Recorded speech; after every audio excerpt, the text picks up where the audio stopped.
কি হয়, অত দামি কোনো খেলনা তো। হ্যাঁ বাবা, এটা মাথায় দিয়েছো। তো আজকে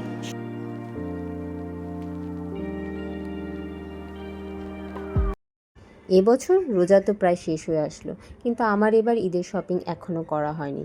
প্রতিবার দেখা যায় রোজা আসার আগে আমি টুকটাক করে ভালোই শপিং করে ফেলি, কিন্তু এখন আমার রোজার এই যে 3 ভাগের 2 ভাগ রোজা চলে গেল, আমার শপিং এখনও হয়নি। আমারটা নয় বাদই দিলাম, ফ্যামিলির বাচ্চা যারা আছে, বয়স্ক বুড়ো যারা আছে, তাদের জন্য তো একটু গিফট আইটেম কিনতে হয়, সেটাও কিনিনি।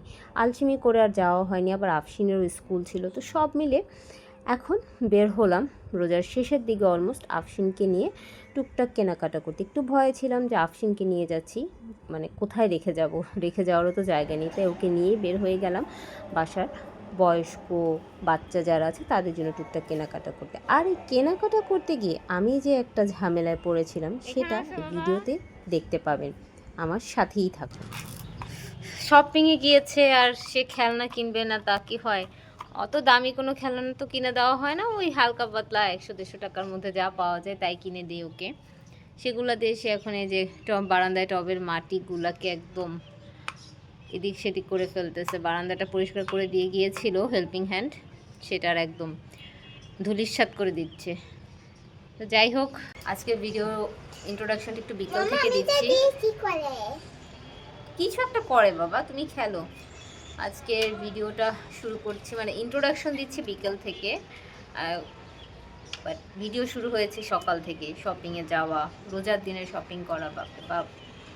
এবার মানে কেন জানি প্রতিবার দেখা যায় আমি রোজার আগে শপিংটা শেষ করে ফেলি। টুকটাক যা কেনাকাটা, নিজের জন্য তো কেনাকাটার তেমন কিছু না, বাট এবার আমি কিনেছি। সত্যি বলতে কি, কেন জানি এবার মনে হয়েছে নিজের জন্য ভরে ভরে কিনবো। কোনো ঈদে নিজেকে কিছু দেই না, এবার আমি এটা দিয়ে এই যে এই মাটির কাজই করে, এবার ঈদে আমি আমার নিজেকে কিছু দিচ্ছি। তো সেটার জন্য কিনেছি, টুকটাক দেখাবো, শেয়ার করবো আপনাদের সাথে। তো যাই হোক, একটা ইনসিডেন্টও হয়ে গিয়েছে আজকে, খুব মজার একটা ইনসিডেন্ট। সেটা হচ্ছে, বের হয়েছি 10:30টার দিকে বাসা থেকে, মানে এক্স্যাক্ট মানে ভালো টাইমে বের হয়েছি যে সব মার্কেট সব করে টরে কেনাকাটা করে 1:30-2টার মধ্যে ব্যাক করব। তো সেখানে কি হলো, সুন্দরভাবে আফসিনকে নিয়ে বের হয়েছি, মেট্রোতে করে চলে গেলাম 10 নম্বরে। আমি তো নর্মালি মিরপুর 10-11 এর আশেপাশে থেকে শপিং করি, এর চাইতে দূরে আমার একার পক্ষে যাওয়া সম্ভব না আফসিনকে নিয়ে। এবং 10-এ বেশ ভালো জিনিসই পাওয়া যায় মিরপুর 10-এ। তারপরে তার আশেপাশে অনেক শপিং মল আছে, বুটিক শপগুলো আছে, তো ওসব জায়গা থেকে কিনলে আমার টুকটাক হয়ে যায়। তো গেলাম 10 নম্বরে, নামলাম মিরপুর গোলচত্বরে যে এফএস স্কয়ার শপিং মলটা আছে সেখানে জাস্ট ঢুকেছি। তো আফসিন এখন স্বাভাবিক বাচ্চা মানুষ, রোজার দিন টায়ার্ড হয়ে গেছে, তো একটু পানি খেতে চেয়েছে। তো ওর পানি তো আমি ব্যাগে করে নিয়ে গিয়েছি। তো পানিটা যখন ব্যাগ থেকে বের করলাম, আমি দেখলাম আমার মানে টাকার ব্যাগটা নাই, মানে যেটা ওয়ালেট, যেটা কিরে ওয়ালেট কই। তো আমি একটু টেনশনে পড়ে গেলাম যে ওয়ালেট কি হারাই গেল না পড়ে গেল, কিন্তু না, আমার যতদূর মনে পড়ে আমি ওই ব্যাগ তো মানে খুলিনি, একমাত্র ওখানেই আফসিনকে পানি খাওয়ানোর জন্যই ব্যাগ খোলা হয়েছে। তার মানে তো বাসায় রেখে এসেছি, এরকম কিছু হবে। এখন আবার বাসায় ব্যাক করব, কেনাকাটা করতে গিয়েছি, কেনাকাটা করতে যেয়ে যদি টাকাই না থাকে। আর অনেকেই হয়তো বলবেন যে এখনকার দিনে টাকা লাগে নাকি, এখনকার দিনে তো মানে বিকাশ, নগদ, তারপরে ইলেকট্রনিক মানি যেটা বলে, সেগুলো দিয়েই তো মানুষ কাজ চালায়। কিন্তু না ভাই, আমি অত বড়লোক না, ওইসব বিকাশ, নগদ, ইলেকট্রনিক মানি এইসব মেনটেন করার মতো বড়লোক এখন আমি হই নাই। সো আমাকে ক্যাশ টাকা নিয়েই ঘুরতে হয় কেনাকাটা করার জন্য যতটুকু করি। এখন কি করব, পরে আবার সেই মিরপুর 10 থেকে আফসিনকে নিয়ে আমি আবার এই উত্তরা 18 নম্বরে আসলাম সেক্টরে। এসে মানি ব্যাগ নিয়ে, টাকার ব্যাগ নিয়ে তারপরে আবার গেলাম, মানে আমার ডাবল ধকল। তো এই করতে করতেই আমার শপিং মলে পৌঁছাতে পৌঁছাতে, মানে আলটিমেটলি শপিং মলে পৌঁছাতে পৌঁছাতে 1টা বেজে গিয়েছে।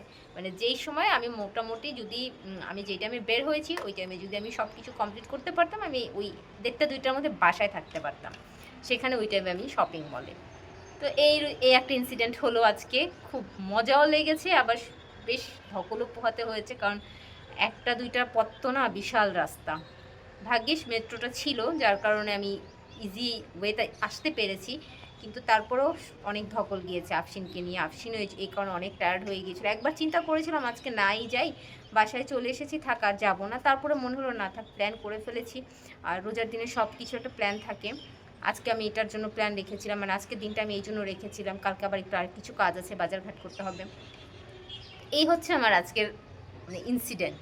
তো সব কিছু মিলে শপিং করে আসলাম, আর ইফতারের আয়োজন সব কেনাকাটা করে নিয়ে এসেছি। বাসায় আর কোনো আয়োজন করব না, কারণ স্বাভাবিকভাবেই এখন শরীরের এনার্জি নাই যে আমি ইফতার তৈরি করব। হ্যাঁ, সামান্য ফল টল এগুলো তো একটু কাটতে হবে, শরবতটা বাসায় তৈরি করব, তো সেটা আমি করে ফেলেছি। এখন আফসিনকে একটু খাওয়াবো। তো যত যাই হোক, ইফতার তো তৈরি করতে হয়নি, কিন্তু সেহরি তো রেডি করতে হবে। কারণ সেহরি তো আজকে তৈরি করা হয়নি। আমি নর্মালি বিকেলে কিছুটা হাফ ডান করে রাখি খাবারের, কিন্তু এখন আমাকে ইফতারের পরে ক্লান্ত শরীরে রান্না করতে হচ্ছে। কিচ্ছু করার নেই, মেয়েদের জীবন, মায়েদের জীবন। তো মোটামুটি এই হচ্ছে টুকটাক আজকের শপিং। হ্যাঁ বাবা, এটা মাথায় দিয়েছো। তো আজকের শপিং মানে সব কিছু মিলে ঝিলেই কিনা, আড়ং থেকে লারিফ থেকে, মানে মিরপুরের মধ্যেই আমার আনাগোনা ছিল। মিরপুরের বাহিরে আর আমি যাওয়া হয়নি। তারপরে কিছু গিফটের প্রোডাক্ট, আর এগুলো হচ্ছে আফসিনের হেয়ার ব্যান্ড টুকটাক, এগুলো আমি সব মিরপুর 10 থেকে কিনেছি আফসিনের জামার সাথে ম্যাচ করে। এগুলো প্রাইস কত পড়লো? 80 টাকা। হ্যাঁ, 80 টাকা করে নিয়েছে। আর এটা দেখলাম আফসিন এটা কিনতে চাইলো, এটা নাকি হেয়ার ব্যান্ড। তো আমি দেখে আফসিনকে পরিয়ে দেখবো আসলে এটা কেমন হেয়ার ব্যান্ড। তারপরে এই যে আমার আবার একটু একটা ফাউন্ডেশন দরকার ছিল, তো একটু রিজনেবল প্রাইসের মধ্যে একটা ফাউন্ডেশন দেখলাম।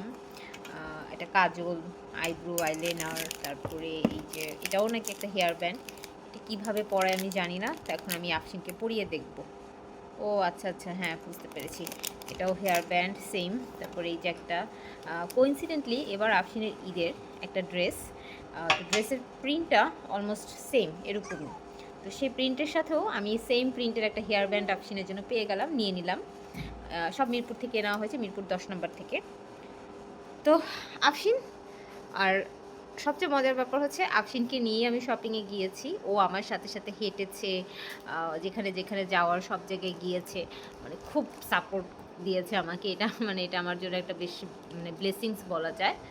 হ্যাঁ হ্যাঁ, আর ও আচ্ছা এটা, হ্যাঁ এটা দেখাই নাই, তো আফসিন এটা দেখাতে বললো। এটা হচ্ছে ওর স্কুলের জন্য কিনা, স্কুলে তো কালো হেয়ার ব্যান্ড দিতে বলে, তাই একটা কিনে নিলাম। আল্লাহ, এগুলোর দাম আগে আগে নিয়েছে 20 টাকা, এখন 30 টাকা করে ফেলছে, কত বাড়িয়ে ফেলছে। হ্যাঁ, এগুলো দেখিয়েছি বাবা। তো ও আচ্ছা, আরেকটা জিনিস, এই যে বিউটি গ্লেজডের একটা, ফোকাস হচ্ছে না, পকেট লিপস্টিক আমার কাছে এত কিউট লাগলো, ফোকাস হচ্ছে না। ইস বাবা, ফোকাস হচ্ছে না তো। তো কিনলাম, কালার শেড দুটো খুব ভালো লাগলো। শেড একটা হচ্ছে 118 ডার্ক ব্রাউন, সুন্দর, আমার কাছে বেশ বেশ ভালো লেগেছে। মানে পার্সে বেন্টি ব্যাগে নেওয়ার জন্য পারফেক্ট। তো 100 টাকা করে নিয়েছে, এটা কিনলাম। এই তো এই ছিল আমার লাস্ট মোমেন্টের ঈদ শপিং। আর সবাইকে ঈদ মোবারক।